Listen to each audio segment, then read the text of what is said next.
Professor Lyle Goldstein, welcome to the Dispatch podcast. Hi, glad to be here. Thanks, Jamie. Professor, I think you would agree that the China-Taiwan conflict or potential conflict is probably the number one flashpoint in the world in terms of risk to global conflict that would be of a scale beyond which we've ever seen before. So one of my goals is to bring people on with different perspectives to understand how they advocated, what they proposed to do with the situation. I'm going to start broadly and then try to narrow it down a little bit.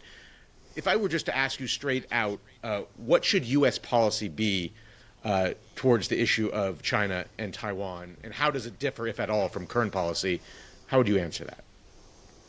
hmm Yeah, thank you.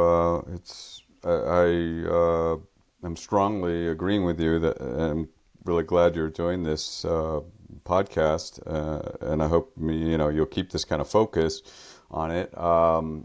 I do believe, as the cover of The Economist said a few years back, this is, I think, the most dangerous place in the world. I mean, I think one could argue Ukraine right now is incredibly dangerous too.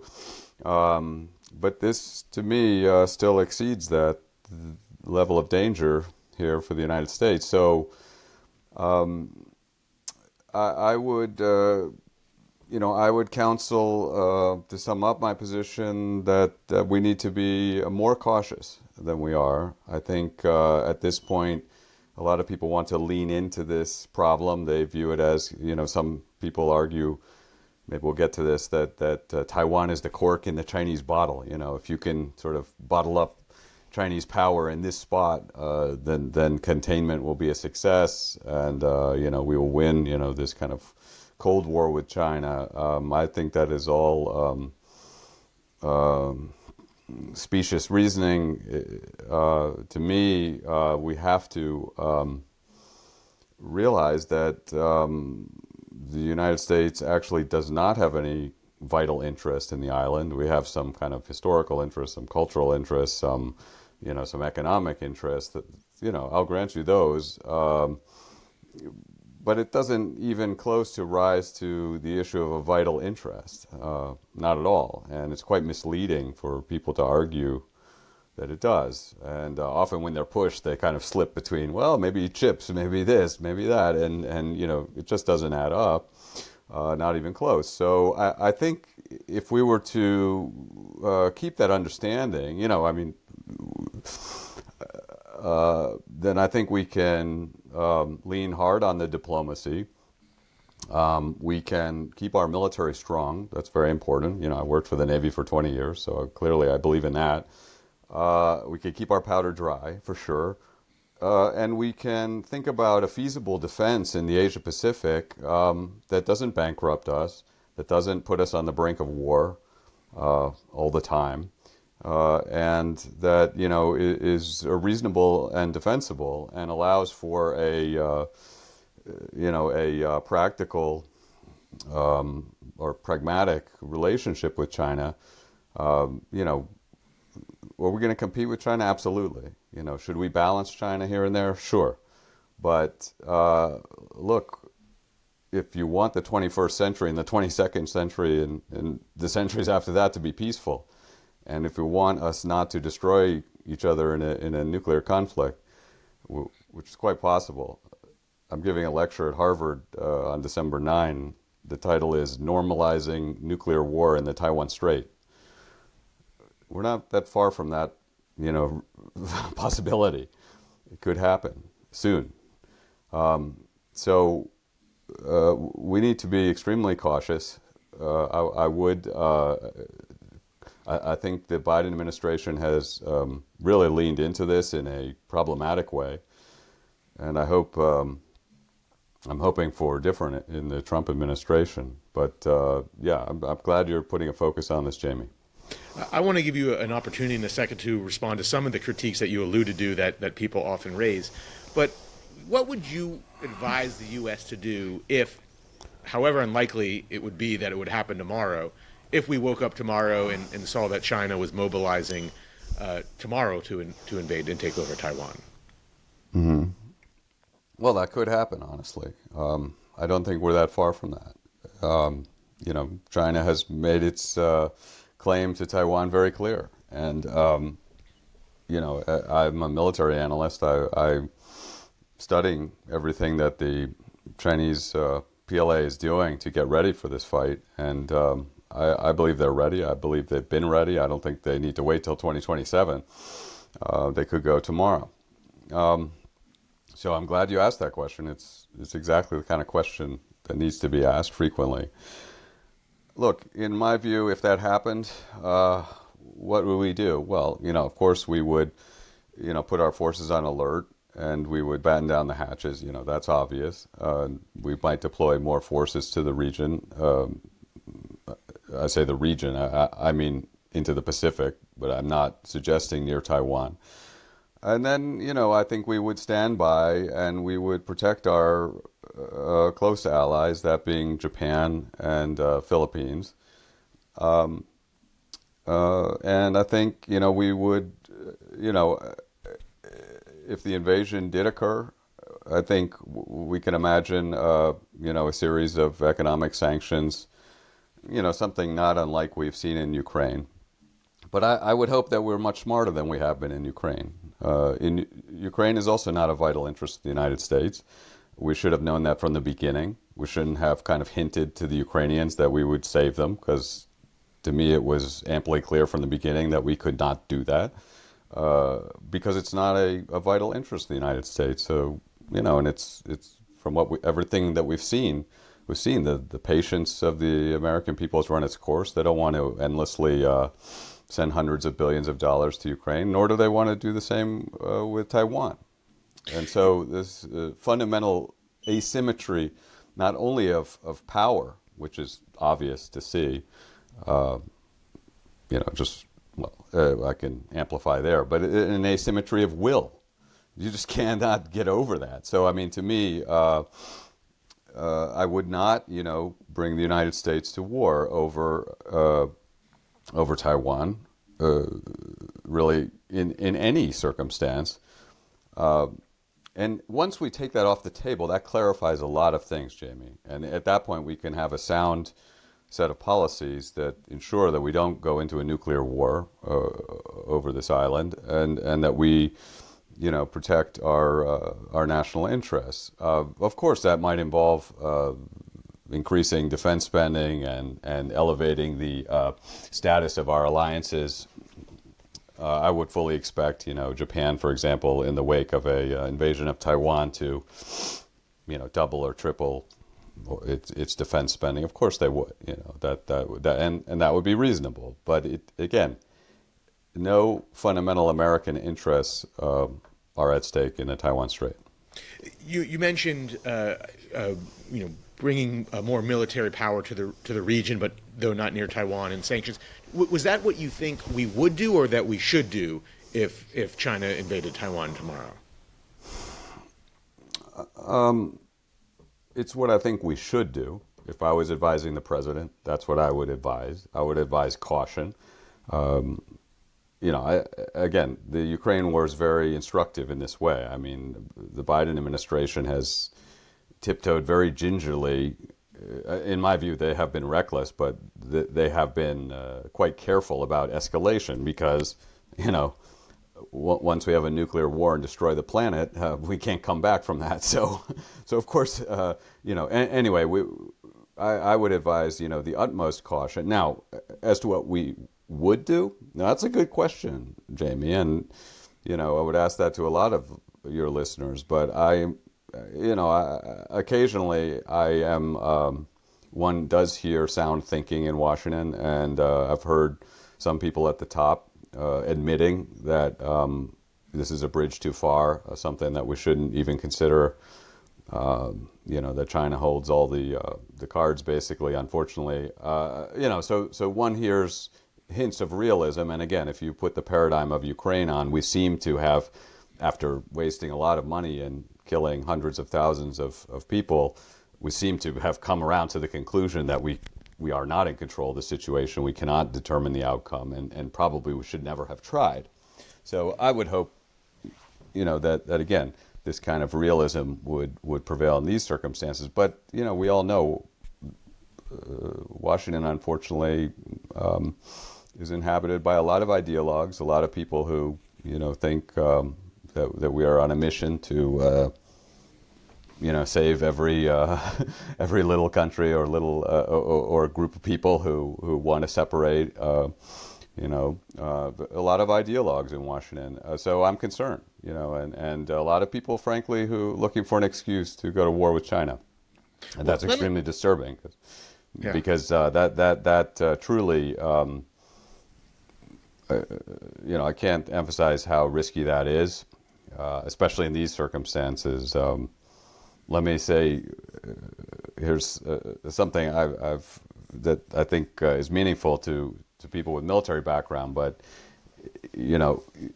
this is truly a bad ground to fight China on.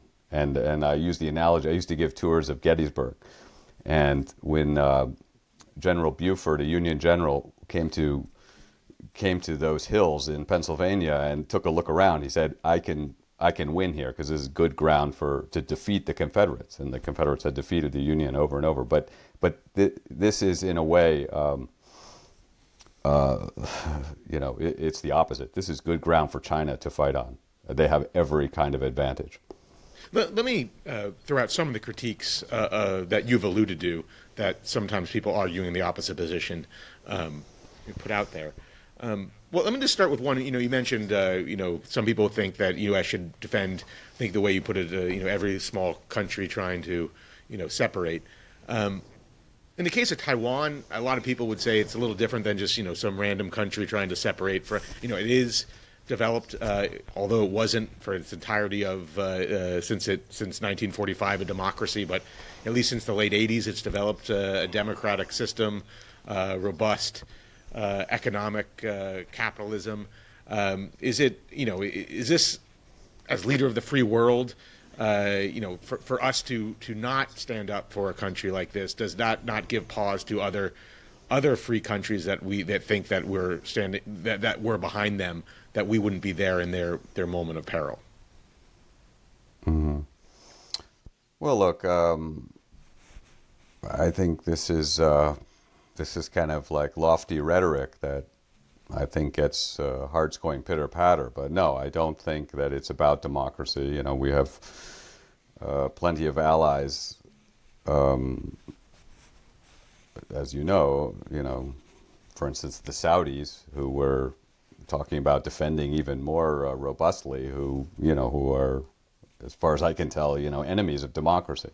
And that's hardly unique. I mean, this happens all over the world. So and all throughout our history. So, to me, this is kind of a sort of throwback to Wilsonianism. And, look, I'm not such a realist that I dismiss these ideas altogether. It's just that I think whenever these kind of ideological motivations clash with the realities of power and the balance of power, they immediately fail and mostly are forgotten. I mean, there was a time, I think, Jamie, you and I can both remember when, it was said we must stay in Afghanistan for another 20 years or maybe another 100 years to defend the rights of Afghans to celebrate their democracy, as if they have some kind of great democratic tradition or something like that. And of course we've gone to war so many times for that rationale, right? Once upon a time we were defending Vietnamese from the predations of the communists to the north. We wanted to defend this little democracy in Southeast Asia. What a horrible waste of blood and treasure that seriously damaged our national interests. Not even to speak of our reputation, but the amount of blood and treasure that we've wasted in such exercises, I think, is we literally have put our country at risk by wasting those kind of resources. So I think that is completely wrong-headed. I mean, think about this, Jamie. Hong Kong, not a country. It's like a city-state or something like that. By the way, I don't refer to Taiwan as a country either. We can happy to walk you through the history, but it's, nobody recognizes it a country, basically. So and we shouldn't talk that way, But can I just because ask you, I mean, it gives people the wrong idea. I mean, I don't, we can get philosophical here and ask but what is a country, can I just but stop and ask you yeah, about sure. Taiwan for a second? I mean, Yeah, sure. I'm somewhat sympathetic to my views on this is I can be swayed given the day on the issue, but it sounds a little dismissive of Taiwan. It seems like you don't look to Taiwan as something to be impressed by. I mean, to me, it seems an oppressive country. Both developing kind of a democratic system and a great economic system. And at least I'd be sad to see it subsumed by China, even if that was the real politique, and you couldn't defend it because of the risk of nuclear war. It doesn't seem like you would feel all that bad if it was subsumed by China. No, I wouldn't feel all that bad. I mean, it's if you study international relations and world history, it's the school of hard knocks. So, a lot of sad things happen out there. Speaking of sad things, let's talk about Hong Kong for a minute. Like I said, Hong Kong, beautiful city, wonderful people. Widely admired around the world, including for its democratic traditions, even if they came about, rather late. But what I wanted to say, Jamie, is that this democracy was more or less crushed, right, recently, and it's sad. And I am somebody who I've spent quite a bit of time in Hong Kong, less time in Taiwan, but quite a bit of time in Hong Kong. So, I am saddened by this. And I don't think it had to happen this way. I think it could have happened differently. But what I want to say, Jamie, fundamentally is, first of all, I mean, it's not something you think about every day, right? We can still sleep at night, even though this Hong Kong's democracy has been, more or less extinguished. But much more fundamentally, Jamie, it's absolutely of no conceivable national security threat to the United States. And nobody in their right mind said, oh, we need to, we should apply sanctions, although we did apply some sanctions, but we should, move military forces, and the situation is not very different with Taiwan, which again, I don't consider Hong Kong a country. I know the history really well. It was taken in the Opium War. And I don't consider Taiwan a country. Well, can I ask you? I mean, I have listened to enough of your lectures. Unfortunately, I haven't just learned of you this week when I invited you on, and I haven't been able to read your book yet. But I know that you do have red lines in the region. I think I've heard you say you do think America's interest is in defending and would be to standing up against an invasion if it should happen of Japan and even the Philippines, not what you call rocks, the uninhabited islands that might be closest to China, but the actual countries themselves, the populated areas. Am I right to say that you, Jamie, you do see?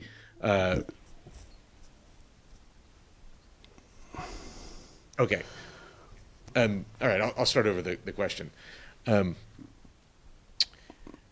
Professor, I do believe, just from listening to your lectures, that you do believe there are some red lines in the Pacific that the U.S. should draw. And correct me if I'm wrong. Japan, not talking about some of what you refer to as rocks, some of the islands that are uninhabited. I think you referred to one just having goats on it.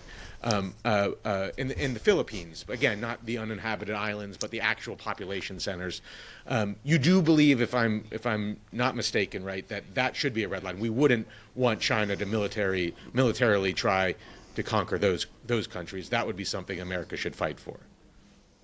Yeah, I'm glad you raised that, Jamie. I mean, exactly. I mean, first of all,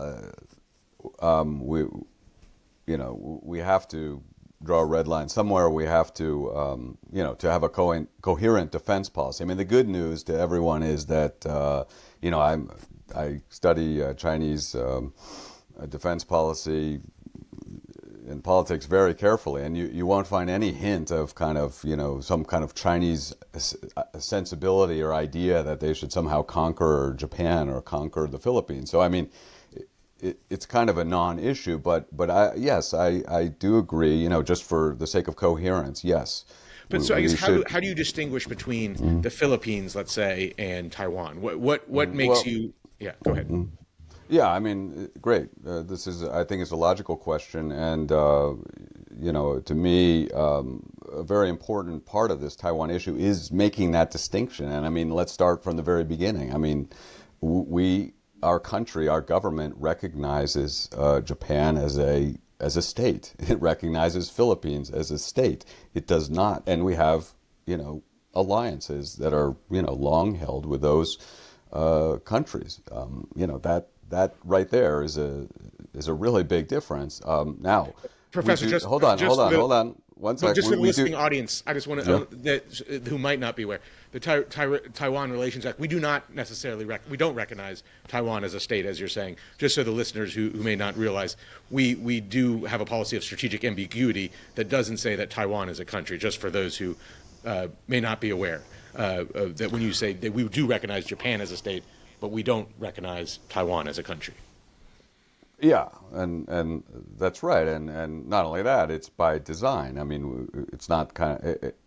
Indeed, we did actually recognize Taiwan, and we actually had a formal defense treaty, but that was abrogated, and that was, by the way, I think your listeners should know that was a condition of creating U.S.-China relations. In other words, we had no formal relations with the PRC until we agreed to not only abrogate the treaty, but also remove our forces. By the way, just again, so your listeners know, we used to deploy nuclear weapons to Taiwan. So we had a very different policy. But this was all decided a long time ago to stabilize our relations and have an amicable relations with China. This was all made in a deal, which in my view was a good deal back in the time of Kissinger and Nixon. But getting back to your really good question about why Japan and Philippines are different. So it's not only that we recognize them as states and we have truly have alliances with them, but here's the key, and I believe this is actually much more important than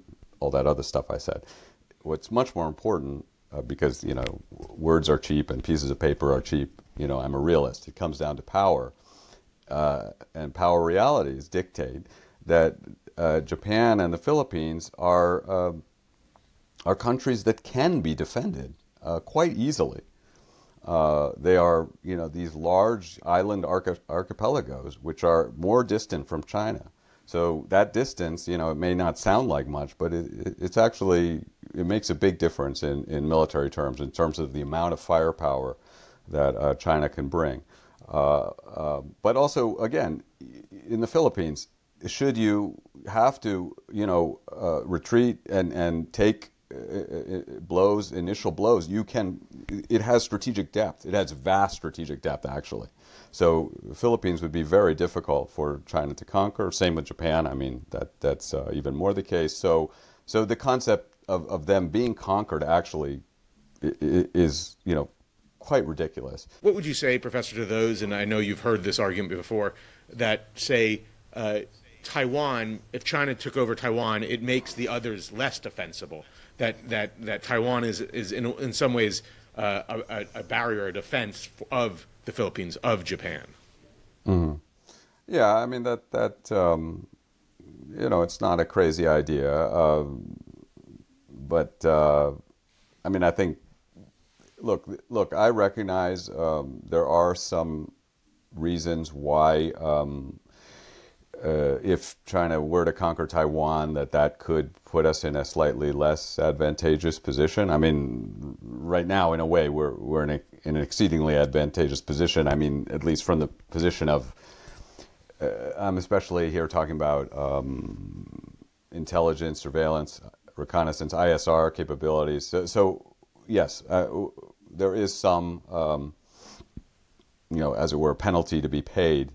But I don't think it rises to the level of a major threat, and I don't see Japan or Philippines as in much more serious danger. Like I said, their defensibility is assured by their geography.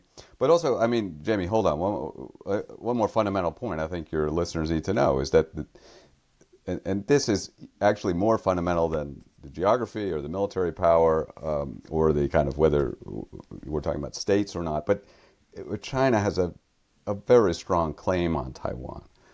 The actual constitutional title of the entity on Taiwan is the Republic of China. Okay, that's written in the Constitution. Some people want to change it, but they haven't succeeded in changing it. And by the way, China's made it pretty clear that that would be a casus belli too. But I mean, so we're talking about the People's Republic of China, and we're talking about the Republic of China, and these two entities, clearly anybody who has bothered to look at the history realizes that this is a civil war. True, it has been dormant for some time, but it is clearly a civil war still, and I'd be happy to give you a lot more evidence along those lines. But what you have to realize is that, again, that is fundamentally different than the history, say, of Philippines and China, which they have their own complex history, but it's nothing like that. There is no approximation there. And the official language of Philippines is not Chinese, but the official language of Taiwan is Chinese, actually, Mandarin Chinese. And the same is with Japan. Again, sure, you have some historical linkages, but there's not even any thought of an idea that China could have a claim. Now, we could talk about Okinawa, which is a bit of an outlier here, because Okinawa was not always under Japanese rule for some time. Anyway, but that's the kind of small footnote, I think. Semiconductors, obviously, that's a topic that comes up quite a bit, talking about Chinese takeover of Taiwan. We learned the importance of semiconductors during the pandemic. They're obviously crucial to the way so much operates in the U.S. What do you think of that as the argument, that we can't allow China to take over Taiwan, if only because of our economic interests? Mm-hmm. Yeah, I don't think that holds water at all, Jamie. To me, this has been going on a lot lately, this kind of mixing of national security arguments and economic arguments. And I often think, we as national security experts need to kind of just, how to put it, raise the bullshit flag, sorry to be crude, but and just say it doesn't hold water. I mean, look, markets would readjust. The fact that Taiwan has become a leader in this area is kind of just an anomaly and a kind of weird fact of history. But a lot of the expertise that went into Taiwan becoming the leader in the field came from California. There are plenty of other people that make quality chips. Taiwan makes some of the highest quality chips that are important for things like phones. But actually, we had a chip expert visit Brown University and was talking about the military implications. This is a guy who's literally studies an economist who studies the business of chip fabrication. He explained, really there is no military. There are no military implications of this because these chips are not useful for like missiles or anything like that.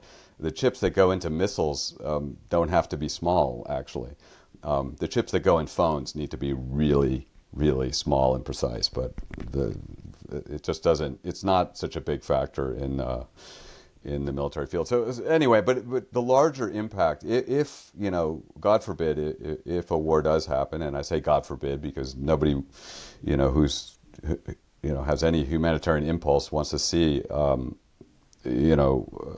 war like this occur where millions could definitely die on both sides. And by the way, if we're too, if the U.S. gets too involved in this, we actually may make the war more likely, and I would like to spell that out for you. But the actual economic consequences to the United States would be probably similar to what we saw with the Ukraine war. That is, a lot of headaches made by sanctions, probably some substantial inflation, but no, I think within a few years, as it were, markets would readjust. When you said if the U.S. gets too involved in this, it may make war more likely, were you talking about semiconductors? No, sorry. I'm talking about, may I elaborate? I think that what's dangerous here is, not only that we could quite likely cross one of these red lines that China has put out. I'll give you an example. I mean, China has made it clear that any return of U.S. forces to the island is going over a red line. Now, there have been a lot of hints that there are U.S. forces on the islands, and I can tell you from my last trip there, I saw a lot of guys with with short haircuts and who look like Americans. They were not in uniform, but I'm just saying this is it's crossed my mind that we may have already crossed the red line there. So that's disturbing. But here's another scenario that I'm very concerned with, which is that right now we're pushing a lot of weapons into into Taiwan. We probably would be doing that faster if a lot of them weren't going to Ukraine. But to the extent there are a lot of weapons flowing to Taiwan, and I am quite concerned that we may at some point again cross sort of China's threshold. China's concerned that this may make Taiwan separation irreversible, and they may think, okay, we just have to go now because it's going to only, in 5 years, it's going to be a lot worse situation. So we will take our chances now. So I'm afraid actually that may be pushing us that factor. Let's say this idea that the window is closing on China's strategic opportunity to achieve unification. So if I were again advising the president, I would say we should not be rushing arms into Taiwan. We should be, we could advise the Taiwanese to pour lots of concrete, sure, but pushing arms sales after arms sales after arms sales to the tune of tens of billions or more is maybe putting Taiwan more under threat than quote saving Taiwan. One more counter argument that often comes up is that if the U.S. allowed China to take over Taiwan or didn't respond robustly, other allies of ours in Asia and maybe elsewhere would not look to us as a reliable ally, defense ally in a time of need if they were in trouble, and therefore then look elsewhere. Mm-hmm. Well, right. It's the old credibility argument that we've heard a lot. I think this argument is really foolish. It's led to all kinds of terrible distortions in U.S. foreign policy. I think this argument was often used in Vietnam. In fact, from my own research, I've realized that we briefly considered actually fighting a war in Laos. Actually, I think this was sort of like about 1961, and again, the fear was if we let another, the domino theory and so forth. But we said no, we will fight in Vietnam. We'll forget Laos. We'll fight in Vietnam, and that will, ensure the credibility of our alliances. And of course, what a disaster that led to. So many Americans who never came home, and our national wealth frittered away in such a waste.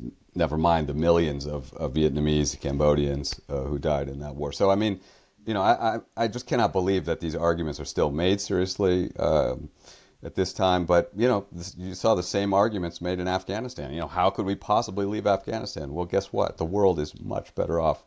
The United States is much better off for having left Afghanistan. I'll go even so far as to say that Afghanistan is better off for us having left. In other words, not having a civil war and having civil wars end, even if they, you find the regime that takes over is despicable. That's often better, actually. And I've actually had a report from an American who was in Afghanistan recently who said, people are glad the war is over. Well, I'll leave the Afghan debate for another time. I do think that probably is, at least that the Afghans are better off is certainly a debatable proposition, or at least for women and some others. Well, but Jamie, I'll be happy to debate Afghanistan for you. I spent some time in Central Asia. I was in Tashkent recently, and it's imagine a country that has seen 40 years of devastating war. Yeah. And then the war ends. So yeah, I agree. Afghan women are not happy, but yeah. Well, some of them are happy that their husbands and sons are not being killed. So let me ask you, how much time would we have? How long would we know like how long would a buildup take for China in an invasion of Taiwan? Would it? I mean, presumably they would have to, mass some sort of troops or armada or something, or could it be done without a buildup? Yeah, that's a great question, and I think deserves a lot of thinking here. But I mean, the conventional wisdom in Washington is that we will have a lot of time to think this over and make up our mind. But I think it's completely untrue. I think this could happen very fast. It could happen, like I said, I believe it could happen tomorrow. There are a lot of reasons for that, but more or less, the critical pieces of the invasion, actually, the very initial stage, and here I'm talking about missile forces, drone forces, helicopter forces, airborne forces, parachute and so forth. That all can move extremely quickly. I think so. In that sense, I think we would have maybe a couple of hours notice. But I mean, of course, China is doing everything it can to prevent us from realizing what's going on. So China is, in the wars that it's fought in the modern era has done a good job in achieving surprise. And then I think, as far as mobilizing, like for actually to convey forces across the strait, that I'm also convinced that they could do that extremely quickly. So that I think could take less than a week in general. I mean, not of course not all the forces, but and so that week. During that week, you would already have probably substantial forces there, brought again by parachute, by helicopter, and this kind of devastating air and missile attacks. So, basically, what I'm saying is, some smart people are on record saying we will have years of warning. More recently, Washington, I think, is coalescing around that we would have about a month of warning. I think we would have a few hours of warning. Professor, am I right to say that you favor the current policy of strategic ambiguity, as long as we don't put arms in Taiwan and make what you view as provocations, as you mentioned, putting actual soldiers there to help train? Would you maintain the current policy of strategic ambiguity? Yeah, I think this has served us pretty well, and I'm comfortable with it. I think what I think, though, is we have to add, not really add, but take one piece and get, highlight its salience, and that is this. Not only should we should stop acting like we might go to war there. I do think that doesn't help the situation. I mean, I'm sure people could argue that adds to the ambiguity, but to me, we've put kind of all our chips in the deterrence basket, but we haven't faced the other part of this ambiguity, which is reassurance that we need to strongly reassure Beijing that we do not seek, permanent separation of Taiwan. Now, how do we do that? I mean, for one, like I said, we could lower the pace of exercises, and we can calm down the whole kind of arms sales thing. By the way, a lot of our arms sales are basically just make some Americans rich. They don't really, the F-16s, for example, completely worthless in my view. They'll be destroyed in the first few hours of an attack. They'll never get off the ground. So, I mean, but, hey, that's American jobs, I guess. But to me, often those are not worthwhile. If Taiwan really wants to defend itself, it should be digging deep. I think that's one lesson of Ukraine. That prepared defenses can hold out pretty well. But getting back to changes in policy, here I would like to see us. I mean, you kind of hear our leaders occasionally will say, "Well, we support the one China policy," but then quickly they walk it back. In all respects, and I can amplify there. But to me, we'll do a lot better if we actually act like there is a one China policy, and that should mean lowering all this constant rounds of visitation by Congress people. I mean, what's the point of that, actually? But if would you advise a president to say we would not go to war over Taiwan? Would that and perhaps make hasten a takeover of Taiwan by China if a U.S. president came out and said, going to war for Taiwan is off the table? Look, I'm sympathetic to moving in that direction. Probably you can appreciate that, but because I think I think ambiguity, it doesn't just confuse the Chinese and confuse the people on Taiwan. It also confuses Americans, right? And so that's one reason we're having this debate. And so yeah, clarity would be kind of nice, and that way we could at least. So you do think that an American look, president. I think there are some advantages there, but I appreciate that being realistic, that strategic ambiguity is for the foreseeable future a better policy, and keeping the Chinese uncertain. Look, I think there is some deterrence factor, but I just think we have to be. I hope that we as Americans can agree that we're not going to put our country at risk over this. But what I want to say is we have to walk the walk on this one China policy, and it's not just a throwaway line. It is, we actually believe it. That is, we do not actually believe Taiwan is a country. We do not have an embassy there, and we are not seeking, its permanent separation. I think that would go a long way. I would even go further and say I would like to see a president who advocates for rapprochement across the strait. That is actual negotiations between Taipei and Beijing. And Well, I want to ask you. Hold on. If you know what's going on across the strait, generally, you realize that that's not outlandish at all. That it's quite feasible and realistic. And if we promoted that and told our friends in Taipei that they really need to get into these negotiations, then I think the whole situation will calm down quite a bit. By the way, if my view is that if we take less interest in Taiwan, if we make it fairly clear that we're not going to fight a war over this, then I do think the tensions across the strait will calm down considerably. The real reason China is so crazy about this island is because they don't want a U.S. base sitting right next to them. And it's hard not to argue that that's what they have. So, you brought up an interesting point earlier, which I think, with regards to Ukraine, that I think pertains to Taiwan. If Taiwan knew that the U.S. would not go to war in its defense, how do you think that would change the way Taiwan's government operates and views their relationship with China? Mm-hmm.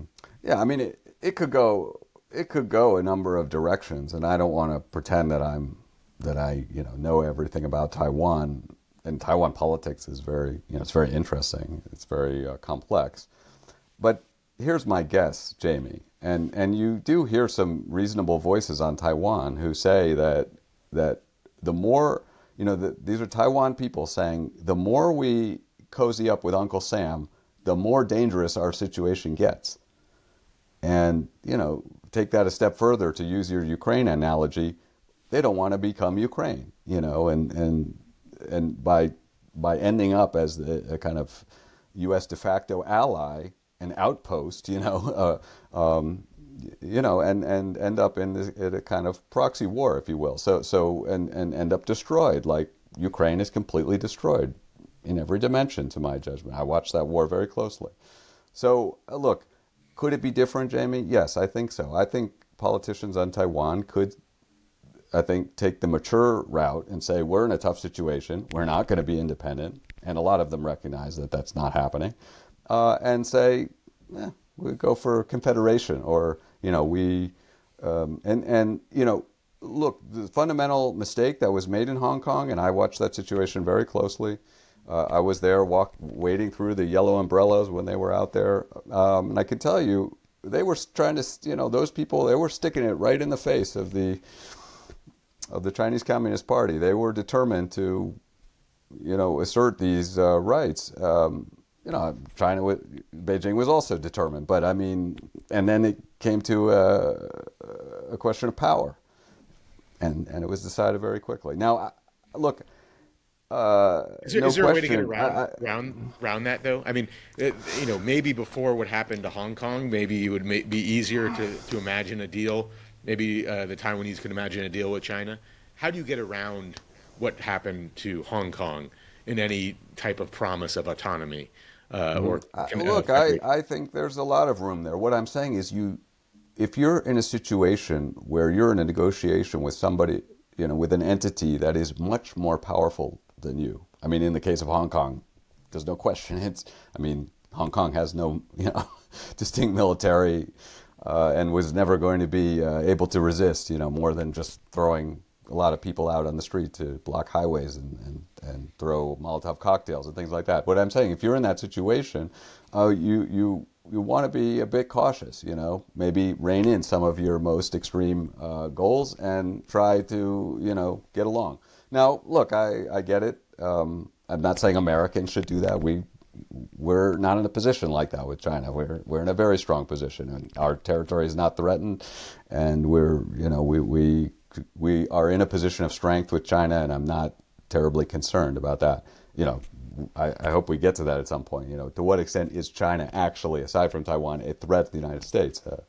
But what I'm saying is, for Taiwan, its options are pretty narrow. But to my estimate, Jamie, and I don't know, you seem like open to considering this at least, that there is a way forward to explore Taiwan's autonomy. What does it look like in your within mind? Chinese sovereignty? Well, look, it's a great question, Jamie. I wish this was explored regularly in the pages of the New York Times and in the major. I mean, this is what we should be talking about. What is the compromise space? I think it's very ample. From my explorations here. Guess what? There are huge cultural ties across the strait. Immense. I mean, almost unimaginable. By the way, the largest museum of Chinese antiquities is located where? Somewhere in Yunnan Taiwan, province or in Heilongjiang? No, it's in Taiwan. The largest museum of Chinese antiquities is in Taipei. Okay, and it's beautiful. I mean, why is it beautiful? Why do they care on Taiwan about Chinese antiquities? Because it's their pride. So you have these cultural links, right, that are extremely deep. By the way, every road in Taipei is named after a Chinese province or Chinese city, not a Taiwan province or Taiwan city, a Chinese. Okay, so again, the links are strong. I do believe they can find a compromise space, and it would not be that difficult. The leaders of Taiwan and China met in 2015. They had a very good meeting. So I don't think this is outlandish at all. Now, one more thing, Jamie, I want to put on the table.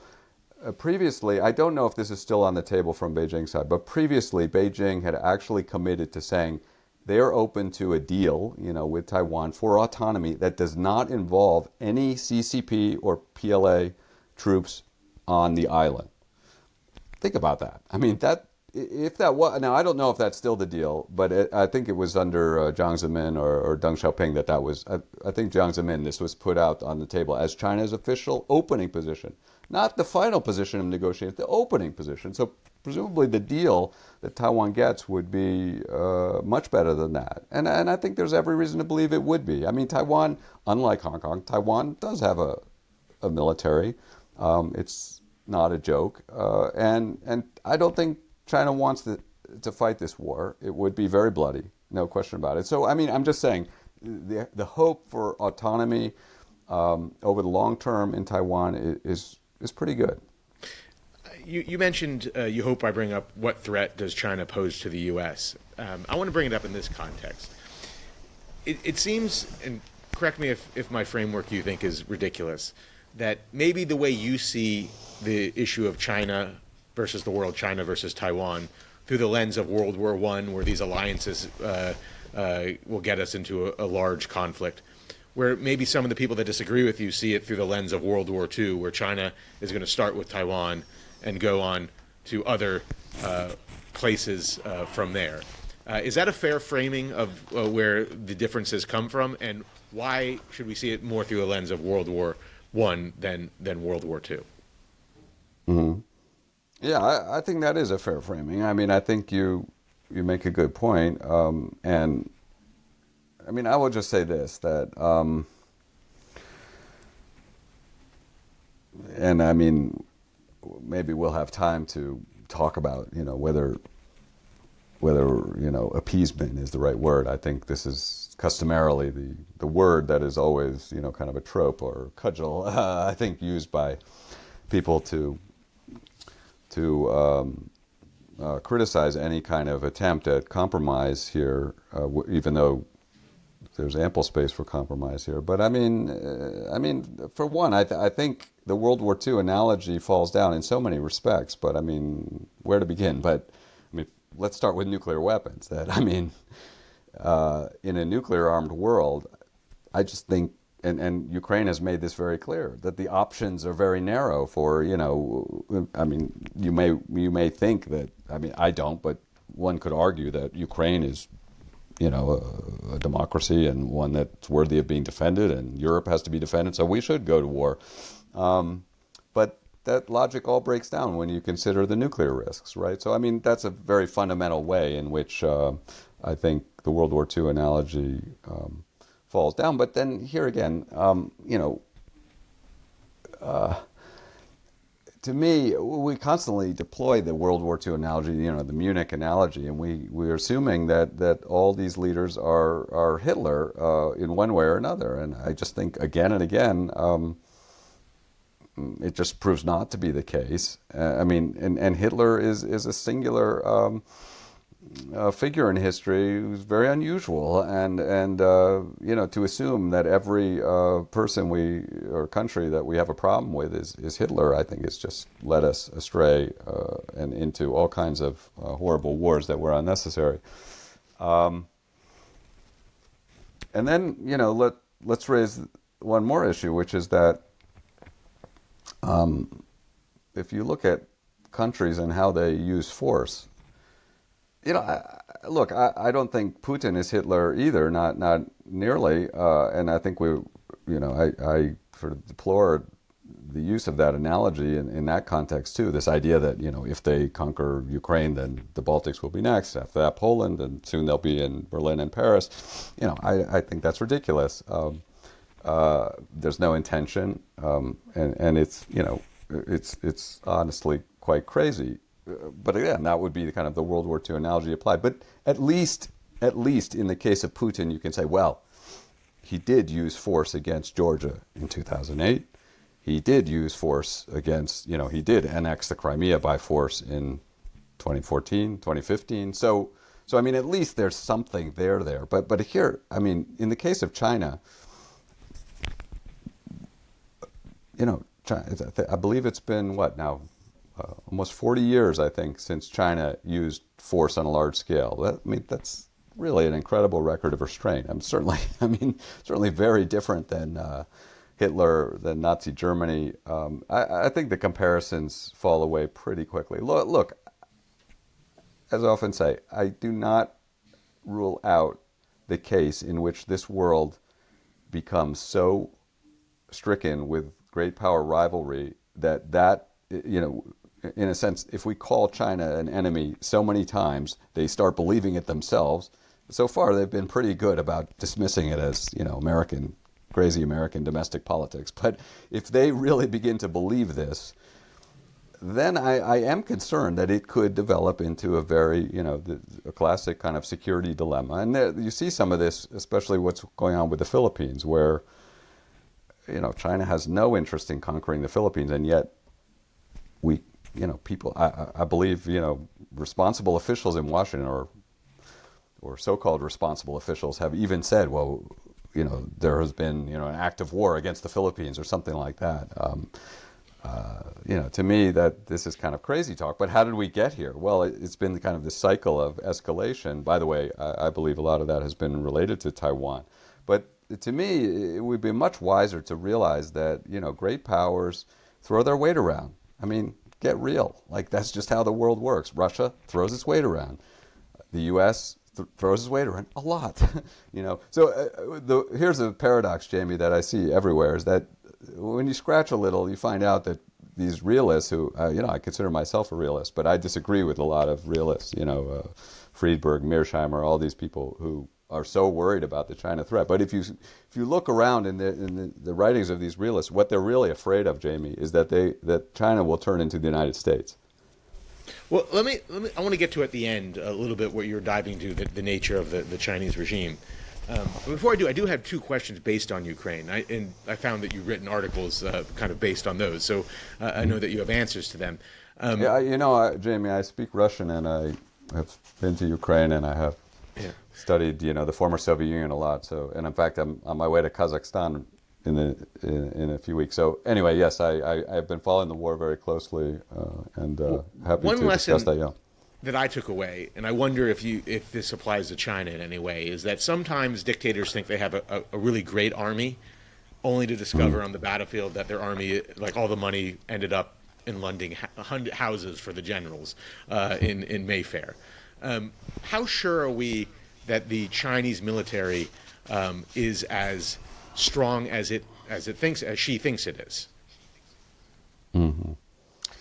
Right. I mean, I think I agree with you that Putin had a little bit of a, more than a little bit of a shock when he realized that his army was not ready to go and could not carry out the rather ambitious operation. Although I think it's worth saying that Russia has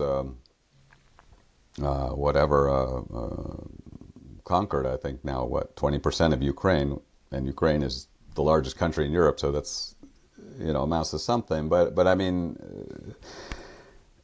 look, I think our first take on the Ukraine war was that, boy, the Russian army is a joke, and they will easily fall on their face. I mean, and in Kiev campaign, they indeed did fall on their face. But I mean, since then, I think we've seen that the Russians have pulled together a reasonably competent set of efforts, and they do seem to be winning on the battlefield now. So anyway, so I'm a bit cautious about the whole idea, but look, I also think there are fundamental reasons why the Chinese military is probably significantly better than the Russian military.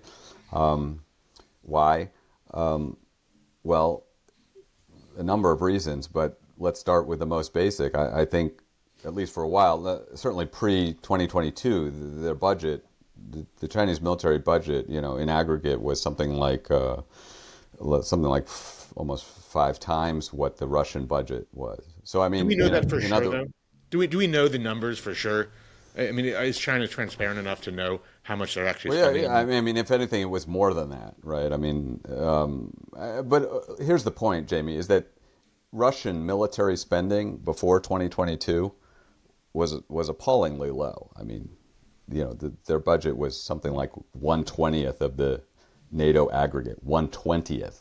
Okay, so I mean, that alone should tell you that they were not going to be probably capable of conquering Ukraine, let alone, and remember, Russia is a huge country, so they're also maintaining armed forces in the Pacific, in Central Asia, and all, and vast nuclear forces. So I mean, you could literally just look at that figure and say, Russia, we don't have to really worry about them very much. And like I said, I'm not worried about Russia rolling into Poland or anywhere else, except, I do think they will take their bite out of Ukraine. But let's get back to China. I mean, yeah, so I think the spending has been there. China, is, I don't want to say lavish, but they have been,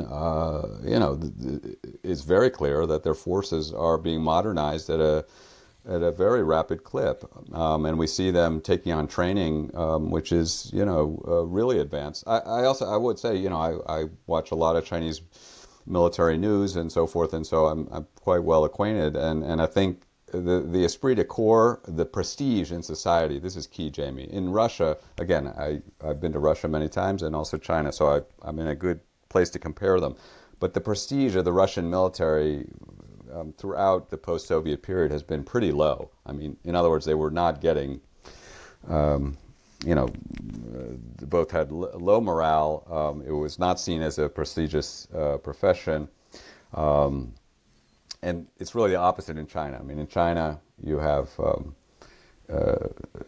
high morale, good pay, good facilities, good training, clear mission. That's another thing I want to bring out here is that when, they interviewed some of those prisoners who were taken, initially in the war, and they said, did you know anything about this war in Ukraine? And they'd be like, no, the Russian soldiers would be like, we had no idea, we never thought we would go to war against Ukraine. We would, we were just given orders to go somewhere on a map and not told, what this is about or anything. So, I mean, no kind of psychological preparation, and indeed, I think a lot of Russians at that time in that initial phase were questioning what are we doing here.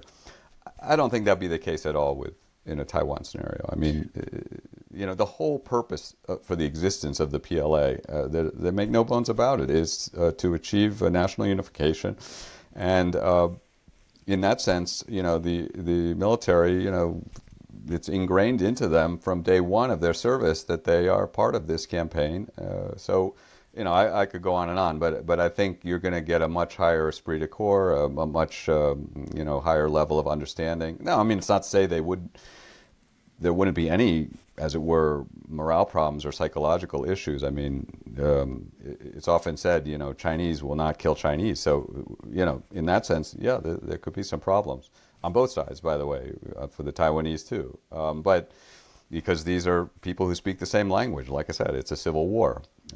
So and some of that going on in Ukraine too. I mean, you don't have to be that well versed in the history of Eastern Europe to know that the people in fighting in Ukraine, they all speak Russian on both sides, and so they can talk to each other, and they do. Okay.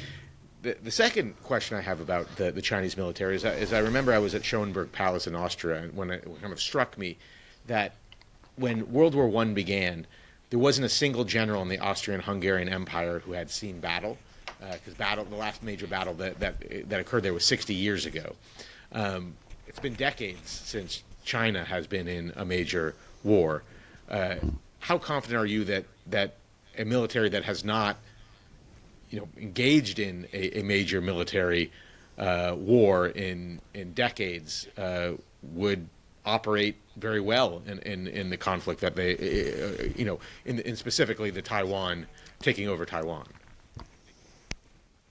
Yeah, I mean, it's a good point, and I think, we could expect a lot of problems in that respect, and it's a fair point that as is often said, among people who do this for a living, who watch the Chinese military, say, let's not make the mistake of thinking the PLA is 10 feet tall. They're probably not 2 feet tall, but they're probably not 10 feet tall either. Now, so I take the point, Jamie, but let me also respond this way: that keep in mind that. I mean, to what extent is the United States combat experienced? We're combat experienced in Iraq. We're combat experienced in Afghanistan.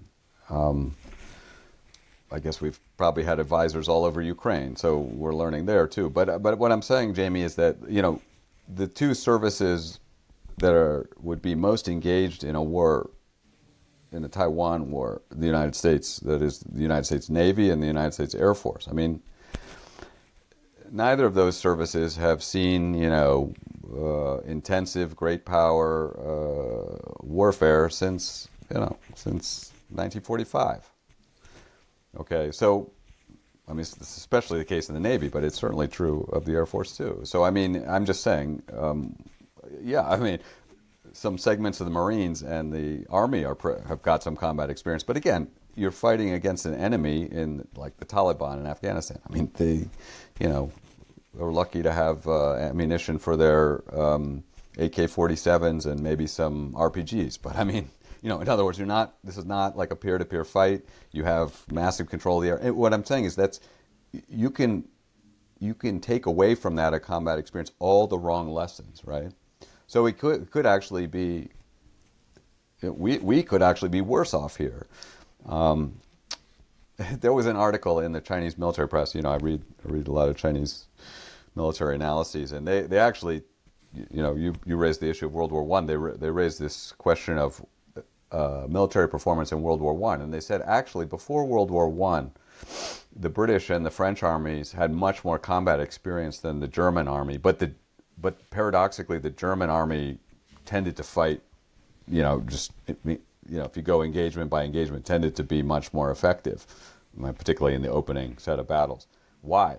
And the argument they made, and I guess I'm not enough of an expert to say whether this is true or not, but they argued that the reason that the British armies fought worse is because the British armies, although they were more combat experienced, but the armies they were fighting were these imperial wars, like in the Boer War in Africa. In other words, they were engaged. Yes, they were fighting, but they were wars that were totally different in their nature.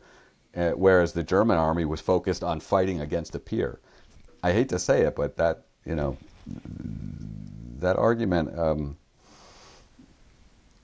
it could be correct here. In other words, China, we've been fighting in Afghanistan, fighting in Ukraine, in the Middle East, all over the place. These have been big distractions. We have not been focused, till very recently at least, on peer-to-peer or great power war. China has been focused on the possibility of this war over the Taiwan Strait for since at least 1996, but of course probably decades before that. So that kind of focus, that will give them, I think, an advantage. And we've seen that. When we look at the platform for platform, they're way ahead of us in many respects. Not in every respect, but take hypersonic weapons, for example. They have a deployed weapon since 2017. We still don't have a deployed hypersonic weapon. Let me close on the nature of the regime. Someone could have your view of the Chinese-Taiwan issue, that there's no choice because of the risk of nuclear conflict other than a diplomatic solution, but feel sad that you're losing a democracy. Do you view Taiwan as a more moral government than China? Do you wish that it was Taiwan subsuming the mainland China versus vice versa? Well, sure. There's a lot to like in Taiwan, an awful lot to like. By the way, it's often said, the Chinese food is much better. And by the way, it's worth saying, I mentioned this museum of Chinese antiquities. I believe they have like 700,000 pieces. They're cared for with great love. Why? Because they cherish their history, and they always have.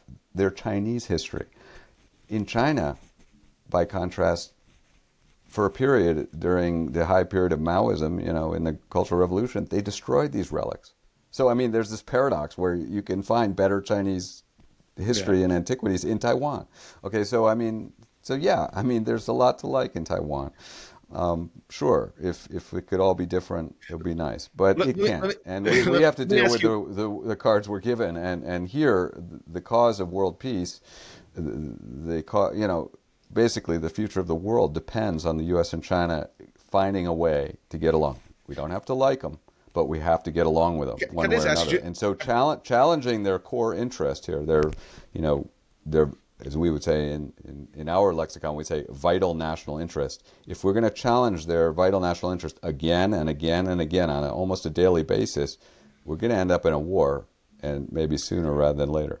Let me ask it in a different way. I listened to one podcast where you talked about you were a Russian kind of expert first, and still are, but you studied Russian and learned Russian first, and you looked at Gorbachev because you believed he who ended the Cold War.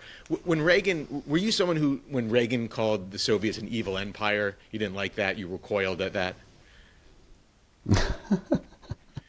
Boy, you've done your research, Jamie. As a kid, I had a poster of Gorbachev on my wall. I think we were all taken with this idealism. And sure, there's a lot to like there. And look, I've been to China many times. I'll be in China in a couple of months, and I've been to Taiwan. Look, there's a lot that Americans don't like about China, and there's a lot that I don't like about China. But again, we just don't have a choice. And I believe, what was it, Professor Walt at Harvard, who called it the hell of good intentions, that unfortunately, America's disposition to kind of save everyone and save every, group of people, and wipe out oppression or something, and spread freedom everywhere, that this disposition, unfortunately, has, caused a lot of problems. And that we would be much better off, Jamie, if we focused at home, did our best to make the best, America that we can. Sure, we should retain some alliances, but we shouldn't be on the edge of war, with multiple countries every other month. That's just, we've got to end that period in American foreign policy. We can be more humble, be more safe, and again, put our major, and I think the recent election vindicates this point of view, that we have neglected Americans by supporting, causes all over the world, whether it be in Afghanistan or Ukraine or Taiwan. But the American people want our focus at home. And let's focus on making this the best America that we can, as strong as we can, as wealthy and prosperous as we can. And that nobody will dare challenge us when we're in that mode. And that has been our secret all along, as our founding fathers knew, and we should get back to that. Good listeners might have realized that I think we just had an earthquake here out in California, but while you're giving your last answer. But that was my last question. Oh, I am. Before I let you go, one last question, actually. Who do you think is the most compelling person you debate against who has a different view than you that I should have on this show to give me the other side? Goodness. There are a lot of people on the other side, and including some friends and people I do respect. I think I've had a kind of running debate with Bridge Colby, and he is a skilled debater and a gentleman, and he takes arguments seriously. I think he's wrong about a lot of things. I've read his book very carefully, but yeah, I think your listeners should hear the other side, and he's does quite a good job on that. And I also think I share some. We agree on some things too, and he wants to see, I think, a kind of more modest approach. And I should say, although he does favor the defense of Taiwan, he's very clear about that. But he's also quite clear that he does not see ourselves in like some kind of ideological contest with China. He doesn't think we should be sort of pursuing regime change and sort of extreme measures of that kind. But he thinks we have to ultimately get along with China. But he does want to try to defend Taiwan. Well, I know Bridge a little bit, and I have been emailing with him to come on the podcast, I think, during this moment when he's under consideration for several different roles in the Trump administration. I'm not sure he's going to join, but Professor Lyle Goldstein, thank you for joining the Dispatch podcast. Yeah, so glad to talk with you, Jamie.